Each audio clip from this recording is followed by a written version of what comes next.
بسم اللہ الرحمن الرحیم۔ ہماری نسلیں تباہ ہو رہی تھیں، امام خمینی نے سب سے بڑا کمال یہ کیا کہ اپنی نسلوں کی تربیت کی۔ سب سے پہلی تنظیم جو پاکستان میں بنی اس کا نام تھا تحریک فقہ نفاذ جعفریہ۔ تحریک مطلب مومنٹ، کس چیز کی مومنٹ؟ فقہ جعفریہ کو نافذ کرنے کی مومنٹ۔ اگر فقہ اہل بیت میرے بچوں کے خون اور رگ میں نافذ نہ ہو تو اس فقہ کا کوئی فائدہ نہیں ہے، پھر کھوکھلا بندہ شیعہ بن جائے۔ قوم تب بنتی ہے جب قوم کا نظریہ ایک ہو، قوم کی عادتیں ایک ہو، قوم کی سوچ اور قوم کا ایم اور قوم کا گول ایک ہو۔ جب معاشرے میں تربیت ہی نہ ہو، تربیتی گفتگو ہی نہ ہو۔ دیکھیے آپ نے بچے کو ڈاکٹر بنا دیا، کتنے ڈاکٹر ہیں شادیاں کرنے کے بعد طلاقیں ہو جاتی ہیں۔ ہم سب سے بڑی مسٹیک یہ کرتے ہیں، ہم سمجھتے ہیں بچہ انجینئر بن جائے گا، پڑھا لکھا ہو جائے گا۔ یہ جتنے علوم آپ اپنے بچوں کو سکھاتے ہو، وہ انجینئرنگ ہو، وہ جیولوجسٹ ہو، وہ کچھ بھی ہو، کیمسٹری ہو، بایولوجی ہو، یہ ہنر ہے، علم تربیت نہیں ہے۔ دنیا کو اتنا جاہلوں نے نقصان نہیں دیا جتنا عالموں نے نقصان دیا۔ ایک جاہل کیا کرے گا؟ زیادہ سے زیادہ کسی کا تھوڑا سا نقصان کر دے گا، لیکن جاہل ایٹم بم تو نہیں بنا سکتا نا، جاہل کلیشنکوف تو نہیں بنا سکتا نا، جاہل بم تو نہیں بنا سکتا نا۔ پڑھ کر لکھ کر پڑھے لکھے پروفیسروں نے ایٹم بم بنایا، دنیا کو تباہ و برباد کر دیا۔ ورلڈ وار 1 دیکھیں، ورلڈ وار 2 دیکھیں، ملینز لوگوں کی جانیں لی گئیں ایٹم بم کے ذریعے۔ کسی جاہل نے نہیں بنایا تھا، کسی عالم نے بنایا تھا۔ لیکن کیسا عالم؟ نبی نے فرمایا یزکیہم ویعلمہم الکتاب۔ اگر یہ اپنی تربیت نہیں کرے گا، اس علم کو غلط راستے میں استعمال کرے گا۔ عمرو عاص کوئی عام آدمی نہیں تھا، رجل کیس، بڑا تیز آدمی تھا، بڑے دماغ والا آدمی تھا۔ صدیوں میں ایسے بندے پیدا ہوتے جن کا دماغ اتنا شارپ اور تیز ہوتا ہے، لیکن اس نے اپنی توانائی کہاں پہ استعمال کی؟ غلط جگہ پہ استعمال کی۔ ابتدا ہے تزکیہ۔ جب تو تربیت نہیں کرے گا اپنے وجود کی، مال تو کمائے گا لیکن تجھے پتہ نہیں ہوگا مال خرچ کہاں کرنا ہے۔ اولاد تو پیدا کرے گا لیکن تجھے پتہ نہیں اس اولاد کو دین کی راہ میں نے استعمال کیسے کرنا ہے۔ پھر فائدہ کیا؟ ڈاکٹر بن جائے 2 دن میں طلاق ہو جائے، انجینئر بن جائے گھر میں رہنے کا سلیقہ نہ ہو۔ تو جہل سے زیادہ وہ علم خطرناک ہے کہ بندہ اپنی تربیت نہ کرے اور اس کے پاس وہ علم آ جائے۔ گلاس اگر نجس ہو، اس میں پاک ترین پانی بھی ڈالو، وہ کیا ہو جائے گا؟ نجس ہو جائے گا۔ اصل یہ تیرا ظرف وجود ہے جسے تم نے پاک کرنا ہے۔ تم نے سمجھنا ہے کہ میرے وجود کے حقوق کیا ہیں، مجھے اس بدن کی تربیت کیسے کرنا۔ نماز تربیت کا نام ہے، روزہ تربیت کا نام ہے۔ جس گاڑی میں بریک نہ ہو وہ گاڑی سب کے لیے خطرناک ہے، سوار کے لیے بھی اور جو روڈ پہ چل رہے ہیں اس کے لیے بھی۔ فلسفہ شراب کیا ہے؟ اللہ نے شراب کو کیوں حرام کیا؟ کیونکہ شراب انسان کے بریک کو فیل کر دیتا ہے، اس کے کنٹرول کو ختم کر دیتا ہے۔ جب تم نے اپنے بچے کو سمجھا دیا کہ میرے لال اللہ کی شراب سے کوئی دشمنی نہیں ہے، اتنا بڑا وجود پروردگار عالم نے بنایا، یہ وجود تباہ ہو جاتا ہے۔ سب سے زیادہ خودکشی یورپ میں ہوتی ہے، سب سے زیادہ خودکشی امریکہ اور ہالینڈ میں ہوتی ہے۔ لوگ کیوں خودکشیاں کرتے ہیں؟ جس معاشرے میں ایجوکیشن کا ریشو 100% ہے، جس میں ڈاکٹری، جس میں انجینئرنگ، اے لیول، او لیول، کیا کچھ ان بچوں کو نہیں پڑھایا جاتا، لیکن وہی بچہ جوان ہوتا خودکشی کر لیتا ہے۔ امریکہ کی سب سے بڑی ایکٹریسز جو شہرت بھی تھی، مال بھی تھا، دولت بھی تھی، لیکن اس نے سوسائڈ کر دیا اور لکھا کہ میں دنیا میں سکون نہیں مل رہا تھا، میں نے کہا مر جاؤں شاید موت کے بعد مجھے سکون مل جائے۔ معاشروں میں جب تربیت نہیں ہوتی نا، پھر مال انسان کو سکون نہیں دیتا، دولت انسان کو سکون نہیں دیتی، جب انسان کو پتہ نہ ہو میرے اپنے وجود کو چلانا کیسے ہے۔ اس قوم کے بڑوں نے کچھ اہداف بنائے تھے، تھوڑی حساس گفتگو لیکن اشارہ کروں گا۔ اس قوم کے بڑوں نے اہداف بنائے تھے تربیت کے۔ ایک تنظیم بنائی جو شیعہ قوم کو تربیت دیتی تھی کہ کس طرح فقہ اہل بیت کو کیا کرنا ہے؟ نافذ کرنا ہے۔ میں نے کہا ایک بزرگ بوڑھا مجلس کے بعد رو رہا تھا، شاید میں نے کل کی مجلس میں بتایا آپ کو۔ میں نے کہا کیوں رو رہے ہو؟ نمازی نہیں ہو؟ کہ نمازی ہوں، حاجی ہوں، زکوٰۃ دینے والا ہوں، بچے میرے نیک ہیں، بیوی میری نیک ہے۔ میں نے کہا پھر رو کیوں رہے ہو؟ کہ مولانا ایک فقہی مسئلہ تھا جو جوانی میں پتہ نہیں تھا، آج پتہ چلا ہے میری زندگی جہنم بن گئی ہے۔ نسلوں کو جب تک ہم کن چکروں میں لگ گئے نا، آج ہماری جوان نسلیں یہ تو تھوڑا بہت سوشل میڈیا سے سیکھ لیتی ہیں۔ اس قدر اس قوم میں ہم نے تنظیم سازی کر دی، تنظیمیں بنا دی، مولوی مولویوں کے خلاف بولیں، تنظیمیں تنظیموں کے خلاف بولیں۔ دیکھیے شیعت کی کچھ ریڈ لائنز ہیں، یہ مسئلہ لوجیکل بھی ہے اور مسئلہ عقلانی بھی ہے، اور صاحب حکمت اس مسئلے کو سمجھ سکتے۔ اس قوم کے کئی لوگ جو ہیں وہ غلط راہ پہ چلے جاتے ہیں، اپنا پیسہ غلط لوگوں پہ ضائع کر دیتے ہیں، اپنا بھی نقصان کرتے ہیں، قوم کا بھی نقصان کرتے ہیں۔ تم نے صرف امامہ نہیں دیکھنا، تم نے صاحب حکمت افراد کو دیکھنا ہے، تم نے صرف علم نہیں دیکھنا، تم نے یہ دیکھنا ہے وہ اس خط پر بھی ہے کہ نہیں ہے۔ جو خط ہمارے بڑوں نے کھینچی تھی، اگر وہ اس خط پہ نہیں ہے تو اپنا بھی نقصان کر رہا ہے، مذہب و مکتب کا بھی نقصان کر رہا ہے۔ کئی لوگوں نے کہا مولانا فلاں نوح خان بہت اچھی نوح خانی کرتا ہے، ہم اسے بلائیں کہ نہیں، بڑے خلوص سے پڑھتا ہے، گریہ کرتا ہے اہل بیت پر۔ میں نے کہا دیکھو کچھ ریڈ لائنز ہیں، جب تک ان ریڈ لائنز کو چیک اینڈ بیلنس نہیں کرو گے نا، آپ گھر میں کوئی ایسا نوکر بھی نہیں رکھتے جس کے اندر چوری کی عادت ہو۔ چیک اینڈ بیلنس تو ہوتا ہے نا، شکل و صورت دیکھ کے تو نوکر نہیں رکھا جاتا نا، نوکر رکھا ہے امانت داری کے لیے نا، تو دیکھتے ہو بندہ چور ہے یا امین ہے۔ اسی طرح کچھ ریڈ لائنز علماء نے بتائی ہیں۔ میں نے کہا بڑے سے بڑا نوح خان ہو، اس سے ایک سوال کیا کرو تقلید کرتا ہے کہ نہیں، یہ شیعت کی ریڈ لائن ہے۔ یا آج کل موسمی مینڈک کچھ پیدا ہو گئے ہیں سوشل میڈیا پر، یوٹیوب پر، تو کہتے ہیں اخباریت۔ کہاں ہے اخباریت؟ ایک اخباریت کا حوزہ دکھا دو، ایک اخباریت کا کوئی عالم دکھا دو، کچھ بھی نہیں، اخباریت ختم ہو گئی۔ امام زمانہ جب غیبت کبریٰ میں گئے، پہلے ہم بھی اخباری تھے، لیکن جب غیبت صغریٰ غیبت کبریٰ کے بعد مکتب اصولی بنا، اور آج شیعہ مکتب اصولی ہے، مراجع کا مکتب ہے۔ ہمارے ہاں لوگ اپنے فتاویٰ کن سے لیتے ہیں؟ مراجع سے لیتے ہیں۔ یا اخباری بنو یا مقلد بنو۔ اخباری بننے کے لیے ہے خود تحقیق کرو، حدیثوں کا علم حاصل کرو، احتیاط پہ عمل کرو، یا کسی عالم یا کسی مجتہد کی کیا کرو؟ تقلید کرو۔ کتنا بڑے سے بڑا ذاکر ہو، بڑے سے بڑا نوح خان ہو، اگر اس لائن پہ نہیں ہے اسے بلانا جائز نہیں ہے، کیونکہ اس کا عقیدہ خراب ہے۔ جب عقیدہ خراب ہے تجھے کیا دے گا؟ وہ خراب چیزیں دے گا۔ تم نے صرف آواز کو تو نہیں دیکھنا نا، تم نے صرف شکل و صورت کو تو نہیں دیکھنا، تم نے یہ دیکھنا ہے امام زمانہ جو فرما کر گئے ہیں کہ اے شیعوں میں غیبت کبریٰ میں جا رہا ہوں۔ اب غیبت کبریٰ میں جانے کے بعد کہ مولا آپ کے نائب بھی نہیں ہیں، 4 نائب بھی دنیا سے جا چکے، اب ہم کسے فالو کریں؟ تو امام نے کہا اسے فالو کرنا سائنا للنفس، جس کے اندر ہوا و ہوس نفس نہ ہو، جو مال کا پجاری نہ ہو، دوسرا یہ ہمارے اخبار کے علوم میں مہارت رکھتا ہو۔ اب یہ تیری مرضی ہے، معاشرے میں جا کر ڈھونڈ، تقویٰ بھی ہو، علم بھی ہو، حکمت بھی ہو، اور ساتھ ساتھ میں اخبار اہل بیت یعنی احادیث اہل بیت کی مہارت بھی رکھتا ہو، تاکہ تم اگر اس سے کوئی فقہی مسئلہ پوچھو وہ اخبار کی مہارت کو دیکھتے ہوئے تمہارے سامنے کیا رکھے؟ فتویٰ رکھے۔ اب ہوتا یہ کہتے مولانا مجتہد تو بہت ہیں، پھر میں کہتا ہوں حکمت کی بات، صرف اجتہاد کا ہونا ضروری نہیں ہے۔ ہو سکتا ہے کوئی مجتہد ہو لیکن بڑا سادہ ہو، سیاست نہ جانتا ہو۔ آج معاشرہ سوشل میڈیا کا ہے، آج دنیا ایک ولیج بن چکی ہے۔ اگر اجتہاد اس کے پاس ہے لیکن معاشرے کی جانکاری نہیں ہے، امام نے کہا سائنا لنفس بھی ہو، ہمارے اخبار میں مہارت بھی رکھتا ہو، اور ساتھ میں سب سے اپنے زمانے کا سب سے بڑا عالم بھی ہو۔ آپ 20 سال پڑھیں گے، 25 سال پڑھیں گے، آپ بھی مجتہد بن سکتے ہیں، لیکن ایسا مجتہد جس کے اندر حکمت نہ ہو، جو معاشرے کی سیاست، پولیٹیکل حالات، دشمن کے فتنوں، دشمن کے حربوں کو نہ سمجھتا ہو، وہ مجتہد تو ہے لیکن قابل تقلید نہیں ہے۔ یہ تم نے دیکھنا ہے، تم نے پرکھنا ہے، اس کی سیاسی سوچ بوجھ کو تم نے دیکھنا ہے، اس کے فیصلوں کو دیکھنا ہے، اس کی زندگی کو دیکھنا ہے، اس کے کلام کو دیکھنا ہے، اس کی تقریروں کو سننا ہے۔ اگر اس کے کلام میں تجھے حکمت نظر آتی ہے، تم پر پھر لازم ہے کہ تم اس کی کیا کرو؟ تقلید کرو۔ مثلا آیت اللہ العظمہ بہجت تھے، آغا مراشی زبان زد عام تھا نا کہ بہجت متقی ہے، بہجت پرہیزگار ہے، بہجت ایسا علم رکھتا ہے جو ہر مجتہد نہیں رکھتا۔ آغا محسن الحکیم زبان زد عام تھا کہ ایسا علم رکھتے ہیں، لہذا جو چیز مشہور ہے بندہ پھر اس کو دیکھنے بھی جاتے تھے، ان کے پیچھے ہم نے نمازیں بھی پڑھی، واقعاً پتا چلا صاحب علم بھی ہے۔ یعنی امام خمینی بھی اگر کوئی خواب دیکھتے تھے تو تعبیر کس سے پوچھتے تھے؟ آغا بہجت سے پوچھتے تھے۔ آغا خامنئی بھی جب ملنے جاتے تھے تعبیر کس سے پوچھتے تھے؟ آغا بہجت سے۔ صاحب علم تھا، لوگوں نے دیکھا ان کی تقلید کی۔ تو تقلید بھی اندھی نہیں کرنی، تم نے تحقیق کرنی ہے، ریسرچ کرنی ہے۔ پہلی ریڈ لائن کہ تم نے اجتہاد کو دیکھنا ہے، ذاکر ہو وہ مولوی ہو کوئی بھی ہو، ریڈ لائن شیعوں کی ریڈ لائن ہے۔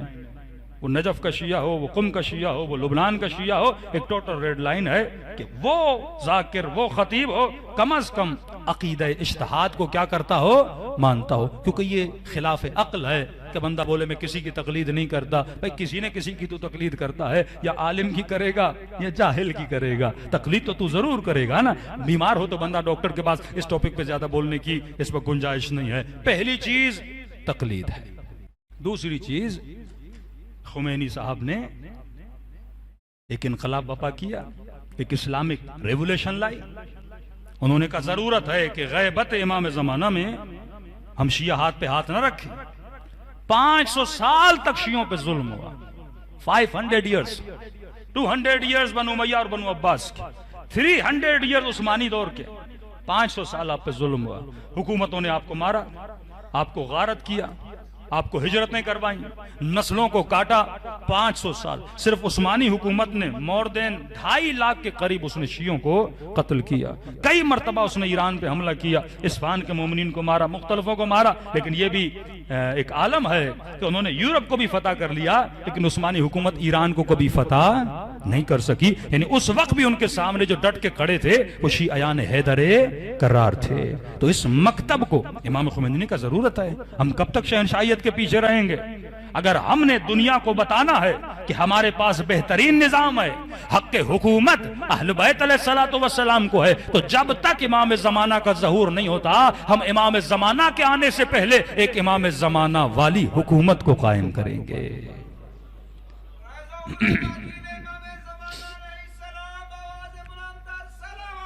اللہم صلی اللہ علیہ. میں نے اس میں بھی پچھلے سال تقریر کی تھی. میں نے کہا الفاظ کی وجہ سے لوگوں کو گمراہ کیا جاتا ہے. بھئی ولایت فقی اور ولایت علی، لوگوں کو یہی سمجھ نہیں آتا ولایت کا مطلب کیا ہے؟ حکومت. اب سوال یہ مومن اپنی عقل سے پوچھے تجھے کس کی حکومت پسند ہے؟ جاہل کی یا عالم کی؟ سوال ہے آپ سے. اب کس کی حکومت کو پسند کرو گے؟ جاہل کی یا عالم کی؟ آپ کیا کرو گے؟ کوئی شرابی ہمارے اوپر حکومت کرے یا کوئی مجتہد ہمارے اوپر حکومت کرے؟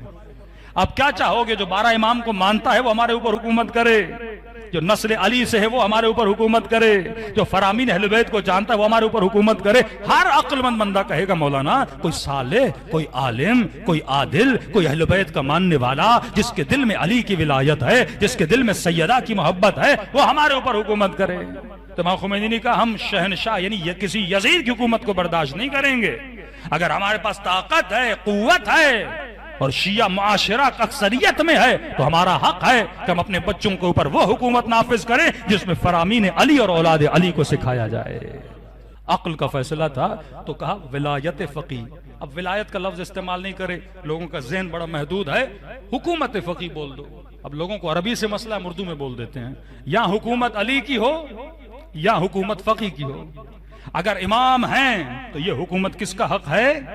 امام کا حق ہے. لیکن اگر امام نہیں ہے تو حق حکومت کس کا ہے؟ امریکہ کا، شیطان کا، شرابی اور کبابی کا. اگر امام نہیں ہے تو حق حکومت کسی صالح کا ہے. یرثھا عبادی الصالحین. زمین کا ورثہ کن کو ملے گا؟ صالحین کو ملے گا. ہم حکومت سنبھال کے رکھیں گے اور جب امام زمانہ آئے گا یہ پرچم یہ علم کس کے ہاتھ میں دیا جائے گا؟ امام کے ہاتھ میں دیا جائے گا.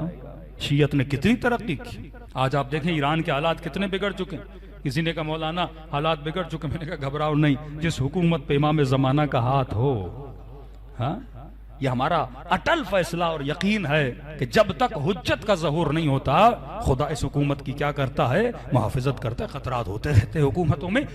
دوسرا، اجتہاد کے بعد ولایت فقی کا نظریہ. اب ولی فقی کی اطاعت تمام پر واجب ہے. جب آغا خانی آغا خان کی سن سکتے ہیں تو ہم ولایت فقی کیوں نہیں سن سکتے؟ جب بوہری اپنے بوہرا کی سن سکتے ہیں تو ولایت فقی کیوں نہیں سن سکتا؟ پاور کو جب تک سینٹرلائز نہیں کیا جائے قومیں تباہ ہو جاتی ہیں. خمینی نے پاور کو سینٹرلائز کیا. آپ عراق گئے ہوں گے، مشی میں دیکھا ہوگا عراقیوں کا کیا حال ہے، لبنان کا کیا حال ہے. ایران نے ترقی بھی کی. ان تمام تر سینکشن کے باوجود کتنی ترقی کی ایران نے نا، سب کچھ کیا کیونکہ پاور وہاں پہ کیا ہوا؟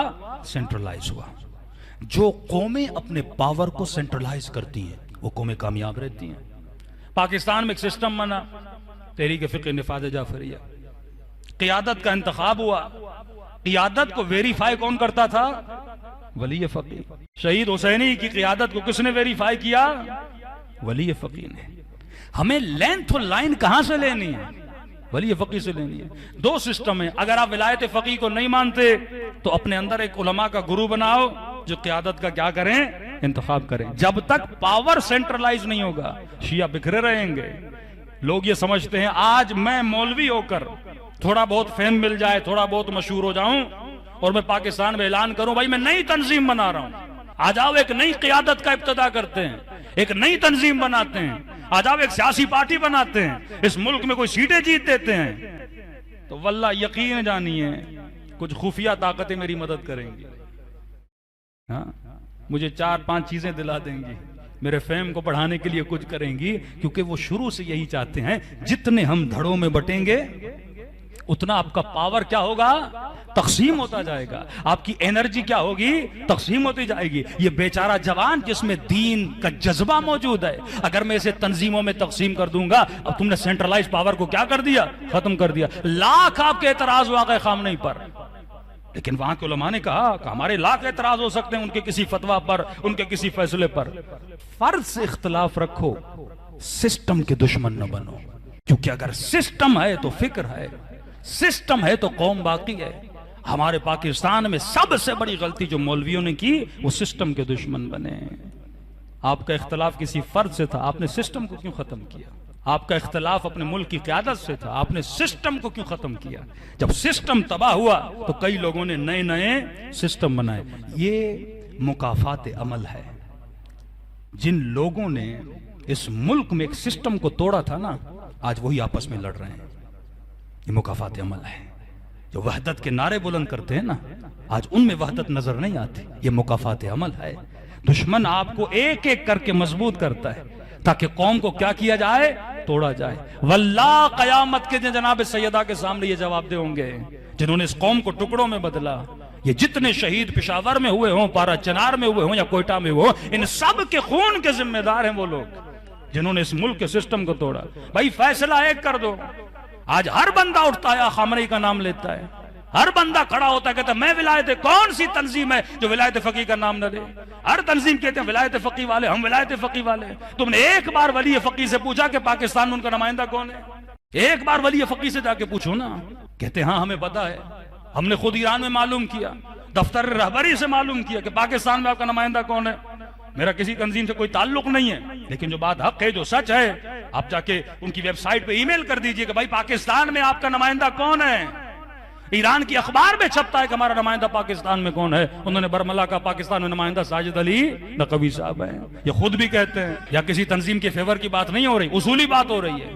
اگر ولایت فقیہ کو مانتے ہو تو ولایت فقیہ کو فالو کرو، پھر قوم کو تقسیم کیوں کرتے ہو؟ پھر ڈبل سوچوں میں کیوں ڈالتے ہو؟ پھر جب ہم نجی محفلوں میں بیٹھتے بھائی رہبر نہیں ہے کا، کہتے مولانا رہبر مصلحت کا شکار ہے۔ بھائی رہبر مصلحت کا شکار ہے، تم کس کھیت کی مولی ہو کہ تم مصلحت کا شکار نہیں ہوتے؟ ولی فقیہ جب مصلحت کا شکار ہے، نئی تنظیم ہے، پھر ہوتا کیا ہے؟ جب آپ نے مین تنظیم کو توڑ دیا اور واقعاً ٹوٹ گئی، جو مین تنظیم تھی جس کو شہید حسینی نے چلایا، مفتی جعفر صاحب نے چلایا، اس تنظیم کو آپ نے ایک فرد کے اختلاف کی وجہ سے آپ سسٹم کے دشمن بن گئے۔ اب جب وہ سسٹم تھا تو اس ملک کا جو مالدار طبقہ تھا نا، وہ سسٹم کو مدد کرتا تھا نا، کوئی خمس کے ذریعے، کوئی مال کے ذریعے، ظاہر مدد ہوتی تھی۔ تنظیم پیسے سے چلتی ہے، تنظیم فری میں تو نہیں چلتی نا۔ اب ان لوگوں نے مدد کرنا شروع ختم کر دی، سسٹم سے کیا ہوا، اعتبار ٹوٹ گیا۔ پھر نئے موسمی مولانا آئے، پھر پیسہ کہاں ڈائیورٹ ہوا؟ کسی نے کہا عارف کاظمی اچھا کام کر رہا ہے، مثلا مجھے پیسہ دے دیا۔ کسی نے کہا فلاں مولوی اچھا کام کر رہا ہے، اس نے اسے پیسہ دے دیا۔ کسی نے کہا وہ بڑا اچھا شیعت کے لیے کام کر رہا ہے، اس نے اسے پیسہ دے دیا۔ پیسہ کیا ہو گیا؟ ڈیوائیڈ ہو گیا۔ نئے منارے کیا ہو گئے؟ کھڑے ہونا شروع ہو گئے۔ نئی تنظیمیں کیا ہو گئیں؟ کھڑے ہونا شروع ہو گئے۔ مین تنظیم کیا ہو گئی؟ کمزور ہو گئی۔ اس کا نقصان دوسرا کیا ہوا؟ جب تنظیم کمزور ہو گئی نا تو ظاہر پیسہ نہیں تنظیم کے پاس نا، اب تنظیم کام کیسے کرے؟ پیسہ ہو، گاڑی بھی تو پیٹرول سے چلتی ہے نا، تنظیمی بھی تو پیسے سے چلتی ہے نا۔ اب لوگوں نے مدد کرنا چھوڑ دی، تنظیم کھوکھلی ہو گئی۔ پھر اس تنظیم کو کیا نقصان ہوا؟ کچھ ایسے افراد ہیں جو رچ ہوتے ہیں، جو مالدار ہوتے ہیں، ان کا پھر ان تنظیموں پہ قبضہ ہونا شروع ہو گیا۔ اب ظاہر تنظیم پیسے سے چلے، ایک بندہ مالدار ہے، اسی کا پیسہ پوری تنظیم میں چلے گا، اس نے تنظیم کو کیا کر لیا؟ ہائی جیک کر لیا۔ یعنی ہم نے پورے سسٹم کو کیا کر دیا؟ تباہ و برباد کر دیا۔ یہ عقل سے فیصلہ کرنا ہے۔ یا برملا کے قوم کے سامنے بولو میں ولایت فقیہ کا ماننے والا نہیں ہوں۔ اگر ولی فقیہ کے ماننے والے ہو تو رہبر کا اٹل فیصلہ ہے پاکستان میں ایک ہی تنظیم چلے گی اور ایک ہی قیادت چلے گی۔ اگر رہبر کے ماننے والے ہو، آج اللہ کرے اس ملک کے جو شیعہ مولوی ہیں ان کے اندر یہ عقل آ جائے، جو فیصلہ مقتدی صدر نے عراق میں کیا، پوری قوم سے اس نے خط لکھ کے معذرت مانگی کہ میں نے آج جو فیصلے کیے قوم کے نقصان میں کیے. میں سارے فیصلوں کو واپس لیتا ہوں اور سیاست سے اپنے پاؤں کو پیچھے کھینچتا ہوں. اگر غیرت ملی ہوگی نا, یہ بھی ایک خط لکھ دیں گے قوم کے نام کہ ہم نے آج تک 20-25 سالوں میں اس قوم کے ساتھ جو کیا غلط کیا. آج ہم ایک ٹیبل پہ بیٹھیں گے اور رہبر کے کہنے پر جو رہبر کہیں, جسے وہ کہیں, ہم اسے مانیں گے. واللہ اس قوم میں اگر ایک قیادت آ جائے نا, آپ شیعت کا وقار دیکھیے گا, آپ شیعت کی طاقت دیکھیے گا. معصوم فرماتے ہیں وَاعْتَصِمُوا بِحَبْلِ اللَّهِ جَمِيعًا, جب تک تمہارے اندر وحدت کا مطلب نہیں سنیوں کے ساتھ ملو, وحدت کا مطلب یہ ہے پہلے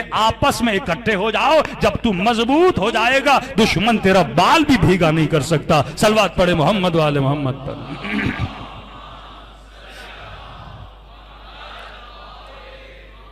مکافات عمل ہے, یہ مکافات عمل ہے. آج سے 25 سال پہلے 90s میں جن لوگوں نے مولویوں کی پگڑیاں اچھالیں, ان کے ناموس کو بدنام کیا, آج آپس میں لڑ رہے ہیں. بزرگ علماء کہتے ہیں ہمیں ہنسی آتی ہے, یہی لوگ ایک وقت اکٹھے تھے لیکن آج یہی آپس میں لڑ رہی ہے. مکافات عمل ہے. جب حب ذات انسان میں آ جائے نا, علی ابن ابی طالب نے قوم کے لیے, مولا فرماتے ہیں میں نے غم کے گھونٹ پیے, رات کے اندھیروں میں کنویں میں سر ڈال کے علی ابن ابی طالب روتے رہے. امام حسن کا آپ نام تو لیتے ہیں, حسن ابن علی کے ساتھ ہوا کیا تھا؟ قوم نے اپنے رہبر کے ساتھ کیا کیا تھا؟ کہیں وہ حالت تو ہم اپنے ملک میں نہیں کر رہے, جب قوم کے بچے کو بدتمیز بنا دیا جائے. سب سے پہلے علماء کے خلاف حرز آرائی اس عالم طبقے نے کی کہ مولوی جب مولوی کے خلاف زبان بولتا ہے, یہ حسد جو ایک مولوی کو مولوی سے ہوتا ہے کہ مطلب میں قوم کا قائد رہوں تو ٹھیک ہے, قوم صحیح ہے, کوئی اور قائد رہے تو قوم صحیح نہیں چلے گی. یہ حسد, یہ بغض. اطاعت پاکستان میں کم ہے. ایرانی قوم میں کم از کم, میں نہیں کہتا پوری قوم میں اطاعت ہے, لیکن کم از کم ایران میں 10 ملین 12 ملین ایسے لوگ ہیں جو رہبر پہ جان دینے کے لیے تیار ہے. اور واللہ ایران اسی 10-12 ملین کی وجہ سے چل رہا ہے, ورنہ وہاں بھی اکثریت بے دین لوگوں کی ہے. لیکن یہ 12 ملین 15 ملین ایران میں ایسے ہیں جو اپنے رہبر کی اطاعت کرتے ہیں. قوموں میں جب اطاعت آتی, اطاعت نہ ہو تو علی بھی جیتی ہوئی جنگ ہار جاتے ہیں. علی جیسا امام, جنگ صفین جیتی ہوئی جنگ تھی نا. جب تو فتنوں کا شکار ہو جائے, کئی ایسی باتیں ہیں جو ممبر سے کرنے کی نہیں ہیں, ہمارے بچوں کو نہیں پتا 90s میں کیا ہوا اس ملک کے ساتھ. وہ ظلم ہوا جو داستان بندہ یہاں سے بیان کرے تو خون کے آنسو رونا چاہیے کہ ہم نے بنی بنائی تنظیم کو کس طرح تباہ کر دیا, بنے بنائے سسٹم کو ہم نے تباہ کر دیا. اور منافقت اتنی کہ ہم رہبر کا نام استعمال کرتے رہے, ولی فقی کا نام بدنام کرتے رہے. ان کی ویب سائٹ موجود ہے, ان کا دفتر موجود ہے, جا کر پوچھ لو کہ رہبر کا کیا حکم ہے, پاکستان میں نمائندگی کس نے کرنی ہے. جب تک فکر انسان کی بیدار نہ ہو جائے نا, حزب اللہ لبنان کیوں کامیاب ہے؟ ایک حسن نصر اللہ کے پیچھے بات ختم ہو گئی. رہبر نے تائید دی, حسن نصر اللہ, اب جو بھی ہیں ان کے پیچھے چلنا ہے. اطاعت تمہارا کام نہیں کہ تم انگلیاں اٹھاؤ. کئی مولوی ہیں جو ایران میں خامنہ ہی انگلیاں اٹھاتے, یہ ان کا فیصلہ صحیح نہیں, وہ ان کا فیصلہ. بھائی تم کون ہوتے ہو؟ نیچے تنظیم علماء کی بیٹھی ہے, اگر عدالت ساقط ہو جائے گی اور رہبریت کو چینج کر دیں گے. سسٹم ایسے نہیں چلتا کہ ہر بندہ اٹھے سسٹم کے خلاف اٹھے. لوگوں نے ووٹ دیا, کوئی وزیر اعظم بن گیا, اب ہر بندہ باہر نکلے وزیر اعظم کو ہٹاؤ, یہ تو نہیں ہو سکتا ہے نا. ملک سسٹم کے مطابق چلتا ہے. سسٹم سے بندہ سلیکٹ ہوتا ہے, سسٹم سے بندہ اس چیز سے ہٹایا جاتا ہے. تم وداؤٹ سسٹم جب کراس کرو گے تو ملک کو تباہ ہو برباد کر دو گے. تنظیم سازی کرو. اتنی اچھی تنظیم تھی ISO, یہ اس قوم کی ریڑھ کی ہڈی تھی. گلی گلی کوچوں میں بچوں کی تربیت آج سکڑ کے رہ گئی. ISO چند علاقوں میں, لاہور کے چند علاقے صرف کراچی کی سٹی میں رہ گئی, ورنہ یہ تنظیم روٹس میں تھی, یعنی شیعوں کی جڑوں کے اندر تھی. کیونکہ جب ہم نے اسے مین سسٹم سے توڑ دیا, یہ نقصان تم نے کس کا کیا؟ نقصان تم نے قوم کا کیا. جب تک ایک نہیں بنتے تب تک تمہارے اندر وہ پاور نہیں آتا.